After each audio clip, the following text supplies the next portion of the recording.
Hi hello namaste welcome to Telugu one cinema. This is దివేశ్రీ.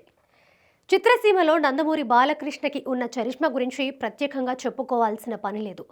తన 5 దశాబ్దాల సినీ జీవితంలో ఆయన పోషించని పాత్ర లేదు, సృష్టించని రికార్డు లేదు. తెలుగు సినిమా ఏనాడో మర్చిపోయిన అర్ధ శతదినోత్సవం సిల్వర్ జూబ్లీని నేటికి సాధిస్తూ అభిమానుల చేత ప్రేక్షకుల చేత జై బాలయ్య అనిపించుకుంటున్నాడు.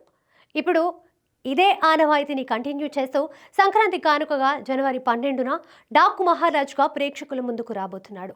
లేటెస్ట్గా డాకు మహారాజ్ యుఎస్లో బుకింగ్స్ని ఓపెన్ చేసుకున్నట్టుగా వార్తలు వస్తున్నాయి. ప్రస్తుతానికి 29 ఏరియాల్లో 70 షోలకి సంబంధించిన బుకింగ్స్ మొదలవ్వగా టికెట్స్ అన్ని హాట్ కేకుల్లా సేల్ అయ్యాయని తెలుస్తోంది.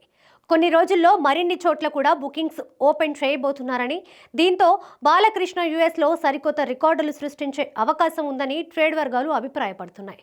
బాలకృష్ణ నుంచి వస్తున్న ఈ 109వ చిత్రానికి బాబీ దర్శకుడు అనే విషయం తెలిసిందే.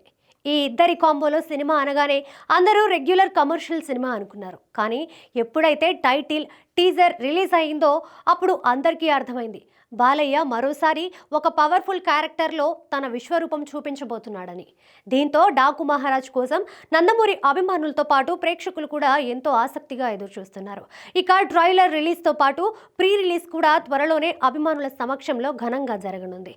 అగ్ర నిర్మాణ సంస్థలు సితారా ఎంటర్టైన్మెంట్స్, ఫార్చ్యూన్ 4 సినిమాస్ నిర్మిస్తున్న డాకు మహారాజ్ బాలకృష్ణ సరసన ప్రజ్ఞ జైస్వాల్ జత కడుతోంది. ఈ జంట అఖండ సినిమాతో హిట్ పేరు అనిపించుకున్న విషయం తెలిసిందే. తమన్ వరుసగా మరోసారి మ్యూజిక్ని అందిస్తున్నాడు. ఇటీవలే రిలీజ్ అయిన గాండ్రగొడ్డలి పాట రికార్డు వ్యూస్తో ముందుకు దూసుకుపోతోంది.